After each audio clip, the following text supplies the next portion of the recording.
estalló la crisis del 2007, dijimos que estábamos ante la peor crisis de la historia del capitalismo, que iba a ser superior por sus efectos a la Gran Depresión del 29-30,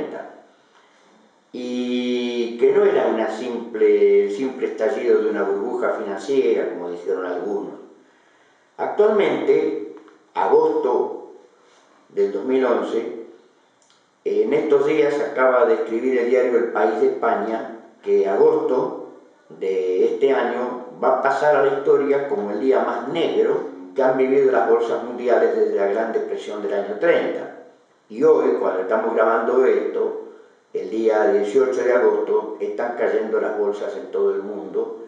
y todo el mundo capitalista está en una situación de extremada gravedad y preocupación. Y como dijo Joseph Stiglitz, que es el premio Nobel de Economía, la única certeza que tienen los mercados es que las cosas pueden ir peor, y agregó esto en el Financial Times, y agregó posteriormente que Europa y Estados Unidos marchan juntos o separados hacia el desenlace de una gran debacle, cosa que podríamos, digamos, confirmar con lo que está pasando en estos momentos. Claro, los economistas explican lo que sucede por tal situación coyuntural, etc.,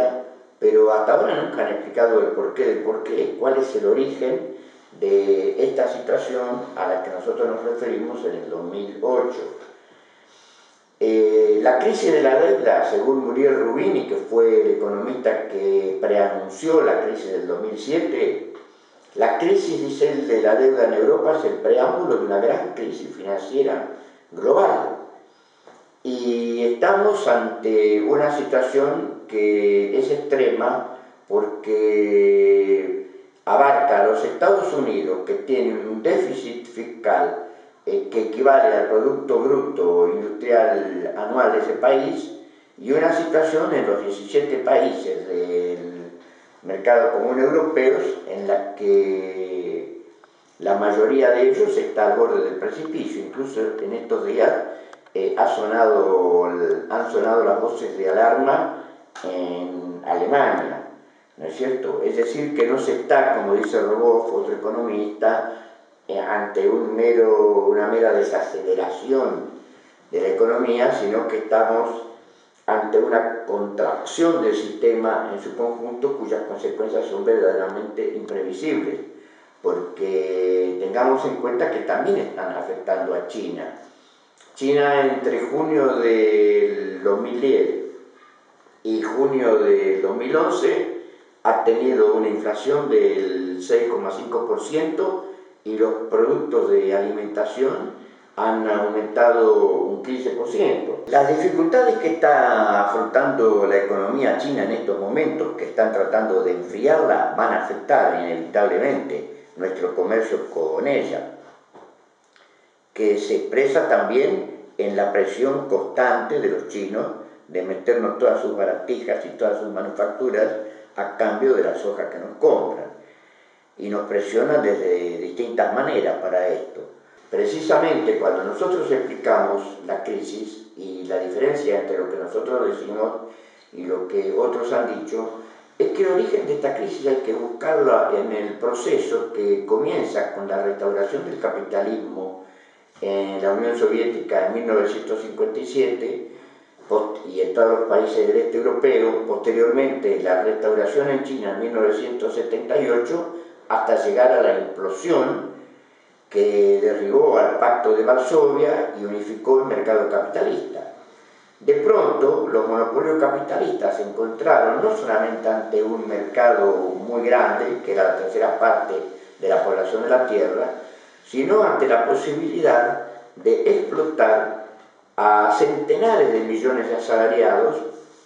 En esos momentos, algunos con una educación técnica relativamente avanzada, podían trabajar en China para las empresas manufactureras de Occidente por salarios mensuales que en muchos casos equivalían al salario diario que esas empresas pagaban en sus países. Por lo tanto, la cantidad de plusvalía, la cantidad de ganancias que acumularon los monopolios en esos años, no podían ser invertidos en la producción de nuevo, porque la demanda no era capaz de absorber esa gigantesca producción. Tengamos presente que las Naciones Unidas decían en el 2001 que morían por día 100.000 de hambre o consecuencias del hambre y la desnutrición en el mundo. Por lo tanto, era imposible volcar esto a la producción, y estamos en un mundo en donde de cada 100 dólares se dedican 98 a la especulación y 2 dólares a la producción. Hoy día esta situación está cambiando, lo que agrava por otro lado la situación, porque hace 10 años un asalariado en China, en una manufactura china, tenía un sueldo promedio 273% menor al sueldo de un asalariado mexicano, y hoy día esa diferencia se ha achicado hasta ser del 14%, hasta tal punto que empresas como la Ford, por ejemplo, están pensando en trasladar establecimientos que tienen en China a México o América Central. Es decir, la situación reconoce este origen en el fondo, y el capitalismo ha sido imposible, no ha podido afrontar esa contradicción gigantesca entre la ganancia y la posibilidad de inversión en la producción, y la producción está cayendo. Hoy día, 18 de agosto, estamos ante una caída mundial de la bolsa, donde se señala que eso se debe a problemas estructurales del mundo capitalista que afectan tanto a los Estados Unidos como a Europa, y que posiblemente comiencen también a operar sobre China. Para nosotros esto es muy grave, porque China es el gran mercado consumidor de las exportaciones argentinas, sobre todo de soja, y el otro gran mercado consumidor, que es el Brasil, en los 2 últimos años ha tenido un déficit en el comercio exterior de 20.000 millones de dólares, y esas dificultades para que nuestras mercancías se introduzcan en Brasil, también comenzamos a sentirlas en distintos sectores de la industria y de la producción nacional. Entonces, esta idea que se ha divulgado, que la Argentina está blindada, que la Argentina va a afrontar toda esta situación tranquilamente, porque las commodities tienen un precio muy bueno, etc., en estos días se está siendo puesto verdaderamente de nuevo en debate, porque hay una serie de, digamos, de mentiras, se han disfrazado una serie de cuestiones. Por ejemplo, se habla de superávit fiscal, pero el superávit fiscal se debe a las remesas del Banco Central y del ANSES. Cuando se va al análisis de fondo del circulante, que ha llegado a 188.000 millones de pesos, y a su equivalente en dólares, que dicen que hay en el Banco Central, se habla de 50.000 millones de dólares, o de un poco más de 50.000 millones de dólares, se ve que la diferencia no es tanta. Por el otro lado, el gobierno nacional ha podido mantener regulados una cantidad de precios sobre la base de la utilización de 20.000 millones de dólares en subsidios a la energía y al transporte. Más aún cuando se considera que a principios del año que viene el circulante va a llegar a 220.000 millones de pesos. Por lo tanto, las reservas de libre disponibilidad que en realidad tiene la Argentina para afrontar la deuda externa y los vencimientos exteriores son de poco más de 5.000 millones de dólares. Y ahora en diciembre el gobierno tiene que pagar un vencimiento de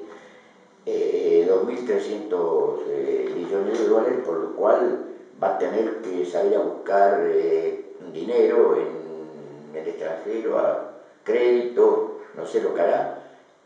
por alrededor de 8.000 millones de dólares en el 2012. Esto creo yo que explica por qué ese 8 de agosto, que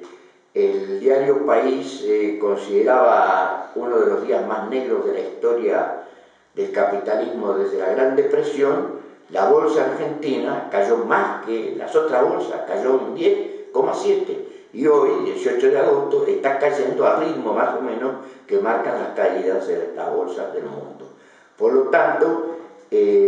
nosotros creemos que los trabajadores, los obreros, el pueblo, se tiene que preparar. Venimos en estos días de un proceso electoral. Es posible que hasta octubre haya maquillaje de la situación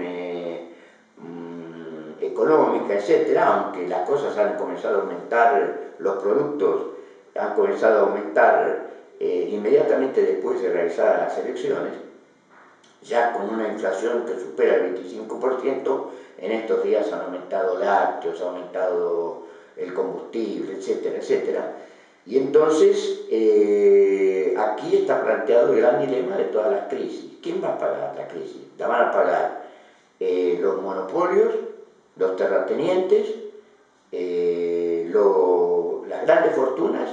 o la van a pagar los trabajadores, el pueblo trabajador, en un país donde ya tenemos un 40% de la población laboral que trabaja en negro y donde tenemos una masa de niños desnutridos enorme. El 10% de los niños en edad escolar está desnutrido y tenemos una situación de hambruna en algunos lugares instalado muy grande. Por lo tanto, este es un problema, es el gran problema que tendrá que afrontar la clase obrera y el pueblo argentino en las semanas y en los días próximos. Nosotros en la Argentina estamos presenciando luchas históricas, gigantescas, como ha sido la lucha del pueblo jujeño, con decenas de miles de personas que están ocupando tierras en Jujuy y otros lugares, y están siguiendo un camino que no han podido cerrar desde el 2001, porque muchos quieren hacernos creer de que las brasas que se encendieron aquel año ya se han apagado, y sin embargo las recientes luchas del Chaco en la movilización al impenetrable de miles de originarios y de criollos, y las luchas actuales de Jujuy, entre otras, están demostrando de que esas brasas todavía están vivas y que el pueblo argentino no ha podido ser sacado de las calles por el gobierno y va a seguir en el camino del argentinazo que marcó el rumbo para que algún día verdaderamente nosotros podamos conquistar un gobierno democrático, nacional, popular, antiimperialista, etc. Esto en un mundo en el que estamos asistiendo a las rebeliones de los pueblos árabes con revoluciones que relativamente han triunfado, algunas de ellas, como en el caso de Túnez y de Egipto, aunque siguen porque han triunfado relativamente, digámoslo así, y junto con un movimiento, que es este movimiento de los indignados, que tuvo su expresión más avanzada en España, pero que también se ha propagado a otros países, y las grandes luchas del pueblo griego y de la clase obrera inglesa y de otros países del mundo que están enfrentando esta situación de crisis con huelgas gigantescas que a veces no trascienden en los medios, pero y grandes manifestaciones, como el caso de Grecia, vuelvo a repetir, que han conmovido al mundo y que nos están marcando un camino. Es decir, están enseñando un camino que también el pueblo argentino va a tener que recorrer si es que queremos que la crisis la paguen los de arriba y no los de abajo.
que no más caen en el paso atrás.